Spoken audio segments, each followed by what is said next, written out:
I'm saying this because I need it out of me, not because I want anyone's pity. My name is Michael Grady, and I was 42 when I spent that week on the night shift at Lakeview Lodge off Route 17. I'm not asking for absolution, just a ledger for the memory. Because what happened in that storm didn't make much sense on paper, and paper is what the sheriff prefers. You know that feeling when you spend the whole night staring down an empty corridor and you're sure something is staring back? That's what I meant. Not a draft, not a loose board, a sort of deliberate attention that settles into the varnish and the plaster and waits, patient as ice. Under the amber lobby lamp with the Western Electric 500 on its cradle and the Kohler diesel thumping down in the boiler room, the hallway stopped being neutral and started being a question. I won't dress it up as a tale meant to frighten you. There are names and tools and times: Eleanor Briggs at the front desk, Dr. Peter Lang with his little recorder, the Willises and their boy Ben, the Panasonic PBX that blinked when lines crossed. But those are scaffolding. The thing that sat in the corridor was quieter and smaller than any headline, and quieter things are the ones that stay with you until they hollow you out. This is the start of a confession, plain and careful. I don't expect anyone to believe everything that follows, and I don't expect forgiveness. I only want the memory laid down somewhere that is not my chest. Read on if you must, but know that what I'm telling you came from nights when the building kept its own counsel and the corridor looked back. I was 42, and when it came to reputations, I carried two: former state trooper and night security at Lakeview Lodge, a wooden hotel crouched on the shoulder of Route 17 up in Vermont. I said the address plainly because details matter. Folks always wanted a place to put their fear on a map. The lodge smelled of wet pine and old varnish, with a faint kerosene tang when the boiler kicked in, and I would say early, quietly, that the building's furniture had more years in it than most of the towns in the valley. The blizzard closed out the world. Plows on Route 17 went home and stopped trying. The Vermont State Police had advised us to shelter in place. For 3 days I was trapped in that place with 4 guests and Eleanor Briggs, the manager, who ran the desk and kept the ledger. We were 6 living bodies surrounded by snow and a silence that built itself thicker with every hour. Everything I would tell you happened that week. I still had the tapes, digital files from a small Olympus recorder and a battered Sony I carried in my jacket, the duty log with times in my own handwriting, copies of the incident reports filed later. I said that up front because the usual response was incredulity. People wanted paperwork, signatures, forensics. I had what they asked for. Nobody wanted to look. The place had a vocabulary of objects I learned to trust. The Western Electric 500 on the front counter clicked when idle. The Panasonic PBX in the office blinked when a line misbehaved, and the Kohler generator thumped in the basement like a stubborn second heart. Eleanor kept a small ICOM radio on her shelf for the mountain repeater, and I kept my flashlight and a little logbook beside the desk. These were the instruments against cold and forgetting. Being ex-police changed how I moved in the building. I checked cameras, made rounds, and kept notes. What room lights were on at 300 when the boiler gauge ticked over, who came down for coffee and who did not. Habit had taught me the value of small facts. Habit was a shield against stories. Still, habit eroded when the hotel itself started answering in ways I could not file or subpoena. Eleanor Briggs was 60 at 58, practical and sharp, with hands that could make a ledger look like scripture. She joked through the first evening to keep us steady, the way people do, but I saw the way she paused at certain doors. She told stories about the lodge's old days in a half voice, about repairs and odd guests, and then she would fold those stories back into the counter with a smile that did not calm me. There were 4 guests that week. Dr. Peter Lang, who said he was a psychiatrist from Boston drafting a book about isolation. Karen and Tom Willis, who had taken Lakeview for a reconciliation trip. And their son, Ben, an 8-year-old who sat cross-legged with colored pencils and made small, careful drawings. Doctor. Lang carried a small recorder and an old notebook. Tom and Karen argued like people trying to make a life fit again, and Ben watched us all with a silence that was younger and stranger than the adults. The wind built itself on Route 17 and then ate the road. By evening, the radio wouldn't hold a signal, and the mobile channels were just noise. The generator ran and ran until it hiccuped under load. The and the path from the lodge to the Kepler's cottage was a white throat. The world outside felt like a card drawn in a delicate hand, the rest of civilization a rumor. Small things started to show up. A chair nudged a fraction from its place, a tile on the stair landing that slid as if someone had been resting their palm there. Ben said he heard footsteps in the corridor above his room, quiet, pacing, and he kept drawing the same house over and over, but with a dark window on the second floor. We all joked it off because jokes kept us walking straight. There was one thing Eleanor said only once, with her mouth shut in a little line. There was a door on the second floor that no one should ever open. She didn't explain, only tightened her hands on the ledger and looked toward the stairwell as if the thought itself was a strain.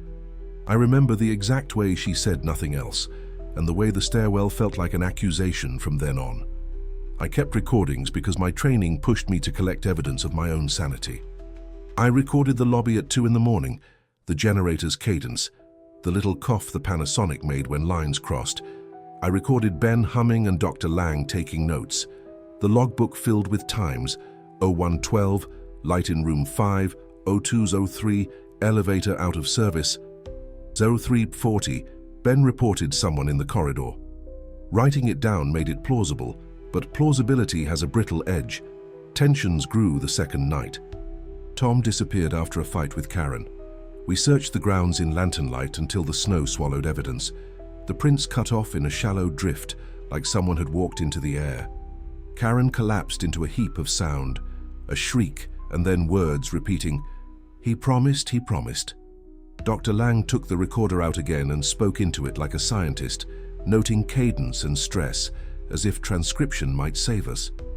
I went downstairs to the generator room and found a stack of old tapes in a crate beside an oil drum. Reels dated from the early 80s. When I threaded one to the little player and listened, there were voices, someone calling for help, layered with a rustle and a sound like chains. I wrote the date 1983 in the logbook and felt something cold that was not the basement draft. The diary I found in the janitor's storage had a name on the cover, Sarah Grady. The surname hit like a stone. It was the name my mother had borne, though she had died across state lines before I'd ever worked nights in Vermont. The entries talked about voices from the basement and a room 12 that no repairman should enter. The words were casual in a way that made them worse, an ordinary handwriting cataloging extraordinary things. When the lights died on the last night, the cameras skated with static and then showed us things we did not want to name. Figures moving in the corridor with no faces, a shape passing behind the stair rail that blurred the frame. Dr. Lang said clinically, "Mass psychogenic illness," and then his own voice trembled on the recorder. I opened the door on the second floor, against whatever quiet rule Eleanor had tried to keep, and I smelled rust and the iron of old things. On a chair inside room 12 something had been set, chains, a padded seat, and an old tape player that clicked on. And a voice I knew like the scar on my arm said, "Michael, you need to hear me this time." I woke in the hospital with a thermometer in my mouth and the taste of snow in my teeth. They found me on the road hours later. The rescue team had cut through drifts and pulled me out. The lodge was sealed by the state for investigation. They dusted the floors and logged the guest list, and the sheriff wrote a report that fit into neat paragraphs. The diary and the tapes I'd found in the basement were gone when I asked about them. Eleanor's ledger had a scrawl across that section as if the pen had been hurried. I was diagnosed in a quiet office in Montpellier with stress disorder and something the psychologist called confabulation. I kept the little recorder from the station and the scar on my hand, and I let the months roll like a drum until they felt like distance. But I still had the memory of the second floor door and the upstairs sounds. I had the recordings that I would not let them see, the copies of reports I'd photocopied before the state took custody. I kept them in a shoebox in a closet, and I would sometimes play the hiss when the wind came in from the north. So that is the matter I set down now, in as plain a voice as I can manage. I said at the start that I had the recordings and the letters and the reports. I stand by that. I am not asking you to believe me. I am offering the record of a week when a building rearranged the ordinary into something else. The sounds from upstairs and the door on the second floor, those things did not invite us to look. They waited until someone did. I arrived at Lakeview Lodge on a low grey afternoon. the road up Route 17 already flanked by drifts, and the last thin yellow of the autumn maples gone to white. The building crouched on the hillside like something that had been left to grow old in place. Dark clapboard, frosted eaves, a porch that breathed steam when the door opened. The first thing that hit me was the smell. Pine sap under varnish, with a metallic edge of kerosene where the boiler vents bled warmth into the lobby. The generator in the basement, an old Kohler that Eleanor swore by, kept a hollow rhythm I could feel in my ribs. It coughed and settled the way a tired heart does, its irregular thump threaded through the night like a watchman's metronome. When the formal electricity hiccuped, the Kohler took over with a stubborn, oily clatter, and the whole place seemed to inhale and exhale in time with it. By the second day, the snow had wrapped the valley shut. I watched Route 17 disappear from the breakfast window and tried the radio in the office. No signal but static and the occasional distant carrier. The Panasonic PBX in the back room blinked its amber light when there was interference, and the Western Electric on the front desk sat cold in its cradle, a weight of black bakelite that seemed older than patience.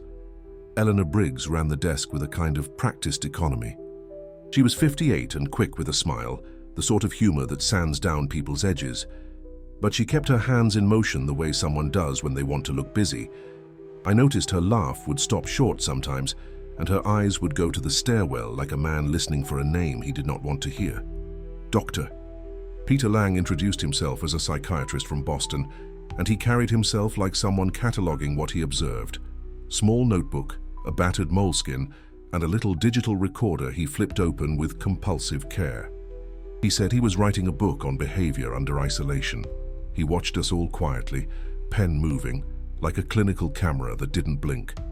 Karen and Tom Willis were younger than the others, pale from city life and clumsy at reconciliation. They'd come up for what Tom called a reset, but their voices had the rhythm of people who'd memorized grievances. They argued in low rooms, the sound like radio stations bleeding through walls. Tom was an easy laugh when he meant it, quick and brittle. Ben, their son, was 8 and lived in the margins of the arguments. He sat cross-legged on the lobby carpet with a box of colored pencils and never said much.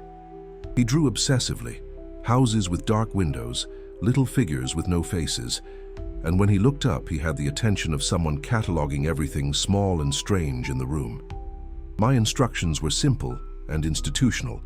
Monitor the cameras, check the doors on my rounds, and note anything unusual in the duty log.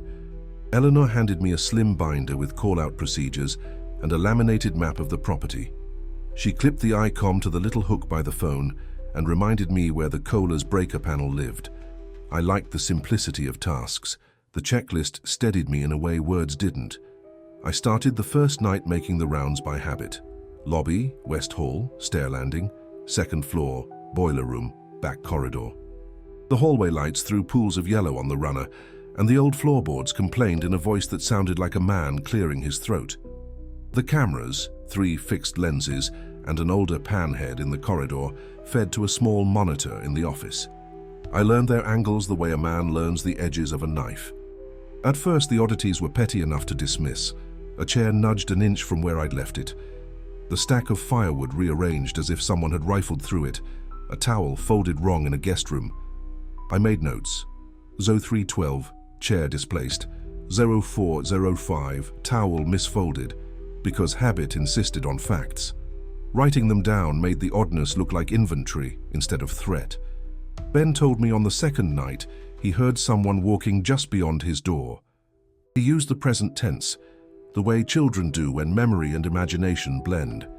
Someone going up the stairs, he said, voice flat. I checked the corridor camera and saw only the pool of light, empty and patient. Still, when I walked that stretch, my boots sounded louder than they should have, as if the hallway was listening with me. Dr. Lang watched everything, and it unnerved me more than it calmed. He would sit at the dining table with his recorder open and ask quiet questions of the air, cataloguing cadence and effect with a researcher's impartiality. I caught him once writing attenuated auditory reports in his notes and felt the clinical phrase like an anesthetic over a bruise. Eleanor kept jokes at the ready for Mr. and Mrs. Willis, but there was a crack under the setup. Once, as I pocketed the night log, She said in a low voice that the lodge had been quiet for a long time, longer than was comfortable, and then laughed as if she'd said something facile. Her hands quivered on the ledger, and she closed the book as if closing the mouth of a secret. A pattern began to stitch itself in small gestures, doors that I swore I had latched sitting slightly ajar, the lobby clock losing the same 5 minutes each night, a light in the east wing sputtering then burning steady again. The Kohler's thump would hitch at odd intervals, and the Panasonic would register bursts of interference with no source. These were the kinds of anomalies that would have been punchlines in offices with working roads. Nothing conclusive, nothing prosecutable. In the lodge, they felt like signals. The first night of the blizzard, the phone lines fell like curtains. 1 minute, the Western Electric 500 on the front desk hummed with its idle weight. The next, the Panasonic PBX in the office went dead, and the display only blinked amber where the line indicator used to be. I made a note at 0112, all outside lines down, and the handwriting looked small and useless in the ledger, even as the generator's Kohler cough took on the whole hotel's rhythm. I had been in enough odd places as a trooper to keep a cool voice, to log things, and tell myself they were just things. When I found the diary in the cleaning supply closet, its leather soft with oil and age, and the name Sarah Grady pressed into the cover, I flipped it open with the same methodical calm. Sarah Grady. The name hit me like a misfiled file. Grady. Mine. I did not understand why my mother's name, or the name I carried, would be written on a book hidden in a Vermont lodge. Ben told me the first time about walking in his sleep. He said it with the bluntness only a child can manage. Someone walked past my door last night. He fingered a stub of crayon and looked at me as if I could explain footsteps in a house that was supposed to hold only people who had checked in. He had the steady, disconcerting eyes of someone who catalogued things other people missed. On the monitor, the little grey Panasonic screen in the office that showed the east wing and the landing, I watched shadows move where no guest had been. They were not the shape of people passing. They were the thing left when a person had been somewhere and the place remembered. The camera's timecode read 0340, and the frame blurred at the stair rail as if something had walked through the lens and the lens had decided to keep the step. Eleanor tried to keep everything practical. She barked out coffee orders, clipped receipts into folders, and joked when nerves showed. But she folded her hands at the desk in a way I recognized from years of interrogations, someone keeping a wound from bleeding in public. Once, when I asked about the lines, she looked at the stairwell and said too casually, "There's a room you'll leave alone." Her mouth made the instruction flat. Her eyes were more complicated. I kept checking the logbook because facts held me. 2:15, Ben reporting footsteps, Zo 246, East Wing camera static, Zo 3-01, generator oil level checked. I wrote as if the ledger could be a shield against the thing that had begun to rearrange the ordinary. Writing names and times made the night feel like something that might later be understood. The heater in room 12 coughed and then stopped altogether on the second night, and the radiator down the hall clinked like a dry throat. I went to fix it and found the door propped open a crack, even though I'd locked it on rounds. The propping was small, almost polite, as if whatever moved the hotel had manners left over from another life. When I played back the recordings on my battered Olympus, the silence between the clicks of the Western Electric was louder than anything on the tape. There was a noise I could not name, not a voice, not wind, but the sense of expectation that sits before speech. It lived in the basement breath and the sound of snow against the eaves, and in the way the lobby clock lost its minutes at exactly the same hour each night.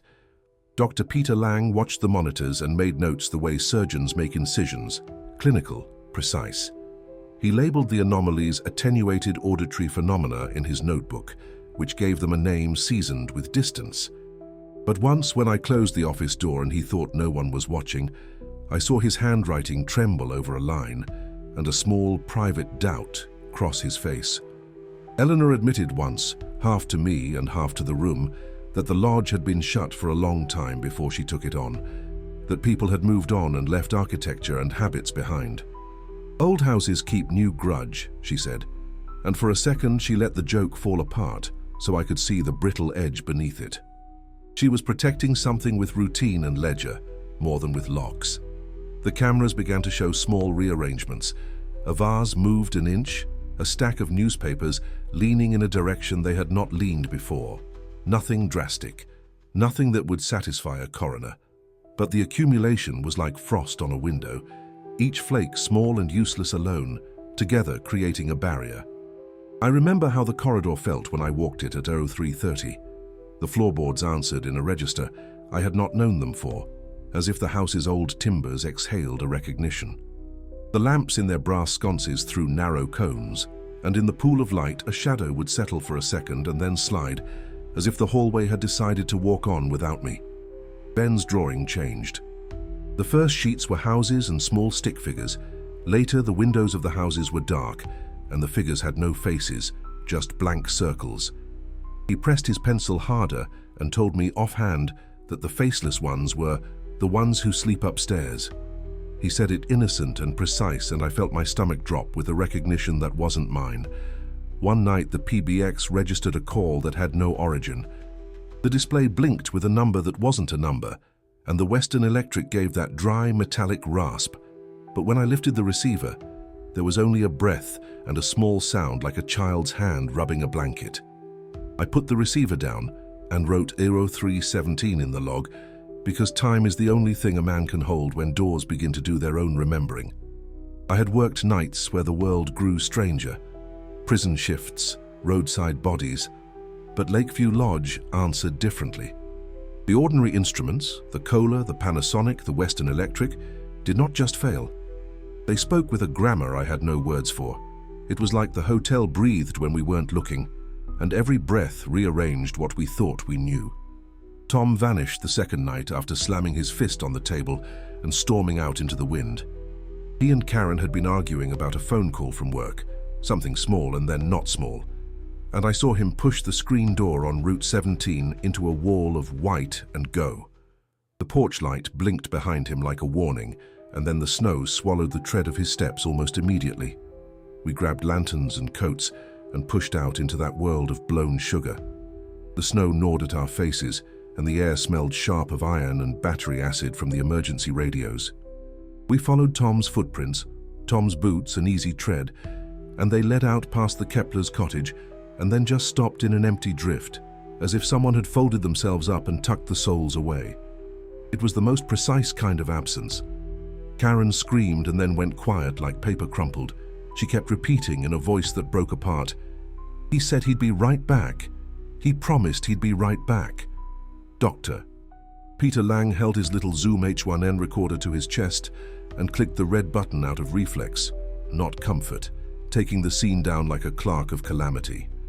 He kept saying clinical things, cadence, affect, but his fingers trembled when he switched the device off. I called the sheriff on the ICOM hooked to Eleanor's shelf and got static. County dispatch on Channel 2 couldn't get through because the line into town had gone out. The Panasonic PBX only blinked amber where dial tone should have lived. The Western Electric on the desk sat as inert as a relic.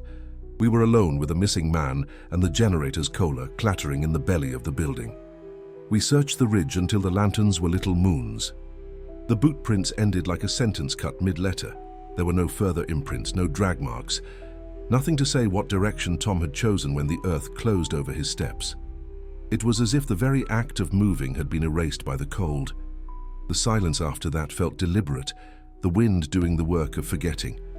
Back inside, the lodge trembled with a kind of low, embarrassed sound, the floorboards settling or an animal shifting. Eleanor put a hand on Karen's shoulder and told us to come back inside, to get warm, to breathe. She moved with a manager's efficiency, but her face folded when she thought no one was watching. Dr. Lang kept his recorder on even during soup. The red light reflected in his eyes like a small bright wound. I went downstairs to check the Kohler and the fuse panel because the generator had hiccuped twice in the night, and you learn to treat small mechanical throbs as signs that the building is failing you in the little ways that lead to big failures. In the maintenance corner under a rusting workbench, I found a crate of old tapes, open reel spools with paper labels in a hand that shook 1983. I found a portable reel player in a busted metal case and threaded the take slowly because old machines make old truths come out careful. When I played the first spool, The sound crawled up through the speaker like a cold copper pipe.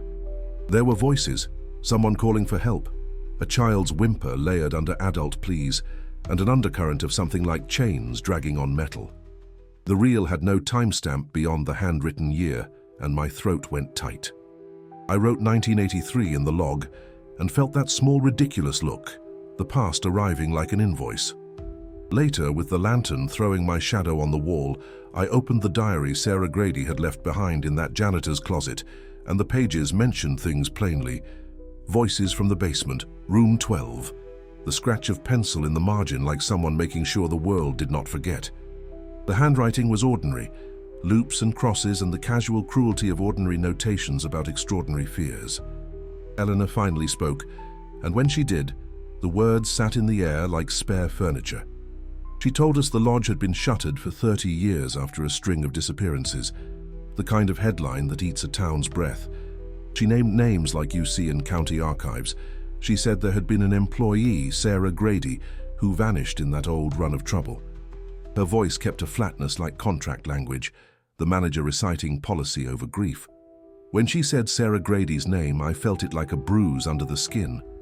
Grady was the same surname my mother had carried. I always thought she had died in New Hampshire, in a hospital where the record said a different cause and a different place, and I had lived my life with that certainty. Hearing Sarah's name in that ledger of absence bent something inside me I'd kept ordinary and safe. I asked Eleanor quietly if it could be a coincidence, and she looked at me with a kind of pity that didn't help. Not everything that shares a name shares a story, she said, but the ledger on the desk had a column with Sarah's handwriting copied into the margins and a note about room 12 in a week in March of '83. The past didn't seem to be content with staying past. Karen's shock started at the edges, fingers that stopped working, a voice that didn't find the right tone, and then bloomed into violent sobbing that made the teacups rattle. Ben watched from the corner with his box of pencils, drawing smaller and smaller houses until the roof lines met like teeth. You could not tell whether he was afraid or merely cataloguing possibility. Kids become cartographers of danger without asking permission. We all tried to be practical. Doctor. Lang wanted to treat the event as an input into a model, stress response, social contagion. But the recorder on his lap kept catching things that rewired his confidence. Eleanor called every contact she had, and the Keplers wrapped themselves in a blanket of polite denials that always sounded like armor. The tapes from 1983 hummed on a shelf in my jacket, like a second story waiting to be read, and I could not stop thinking about the empty prints in the snow and the way the wind had closed over them as if to say, "Not yet." Karen tried to leave with Ben just before dawn, pulling on a parka that smelled like cheap detergent and fear, but the storm had smeared Route 17 into a white cliff, and the Keplers' snowplow hadn't broken a path. The driveway was a wall. The tailpipes of cars outside looked like tombstones.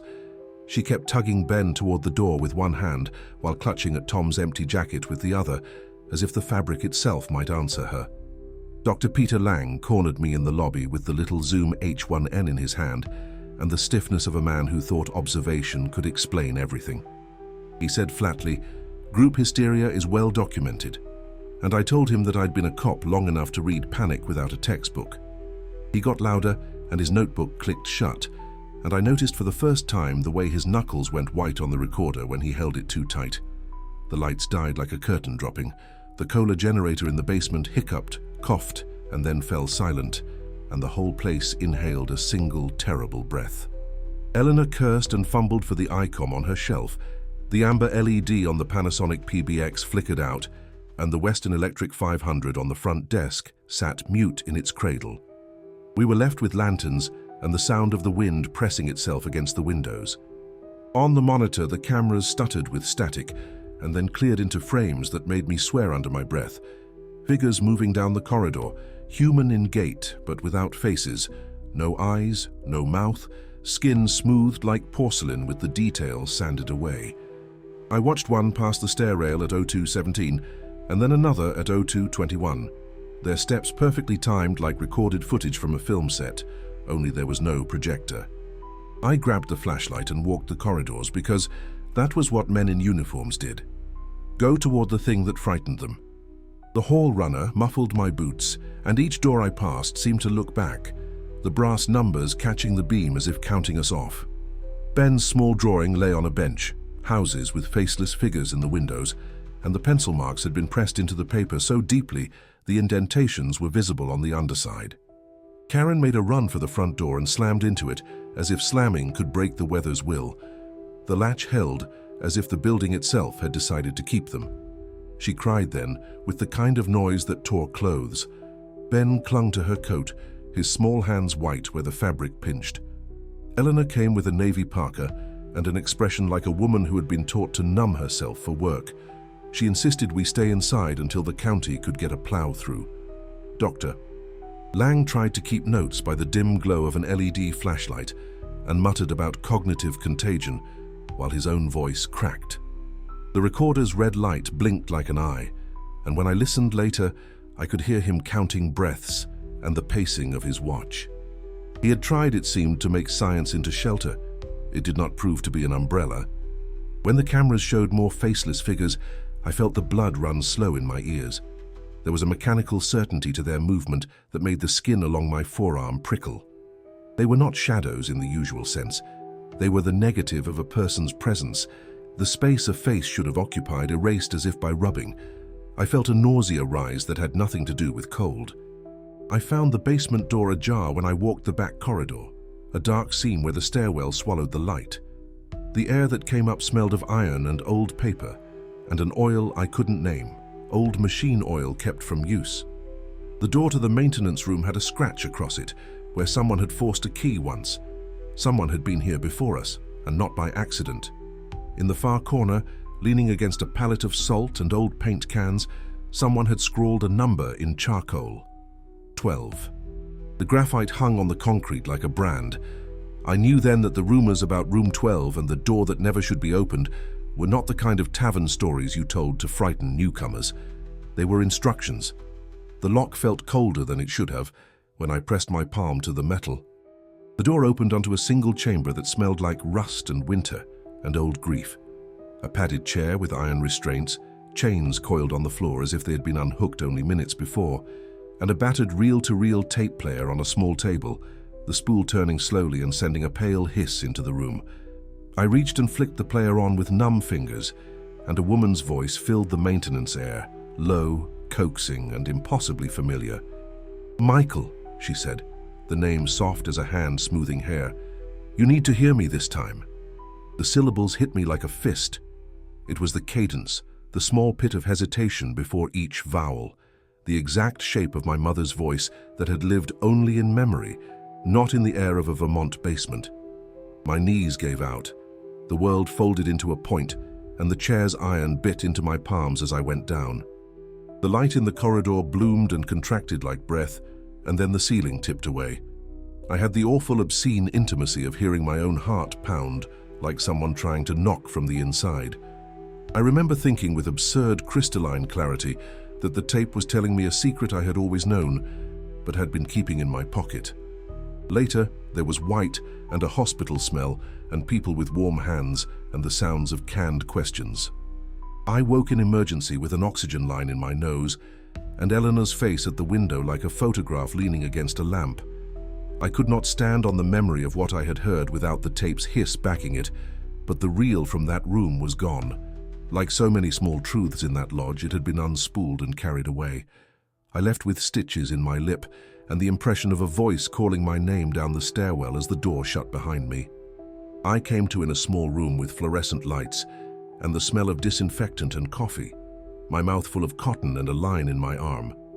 A woman in a green jacket, one of the state troopers from Montpellier, said my name twice and told me they'd found me half buried on the service road off Route 17. The rescue team had cut a path through drifts with snowplows from the Kepler property, and a Vermont State Police tracked ATV. It took hours to get me out. It felt like someone else had been the one to come back into the world. They asked me questions I couldn't answer cleanly. What had I done with the tapes? Where was room 12's reel-to-reel? What had I been doing in the basement at 0234? I answered in fragments, names, times, the taste of iron in my mouth, and the nurses took notes the way machines take readings, clinically, without hungry interest.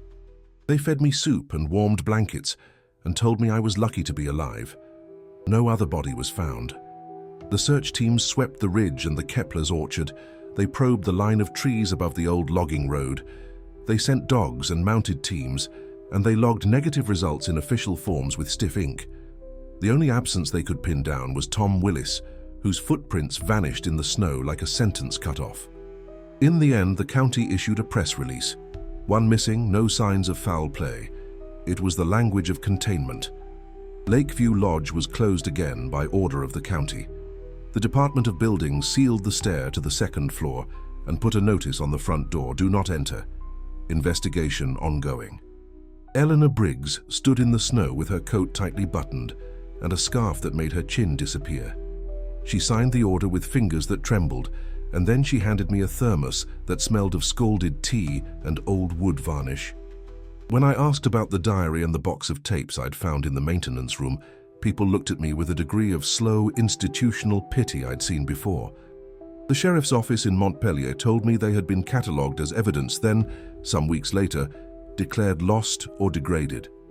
The county's chain of custody forms were stamped and filed.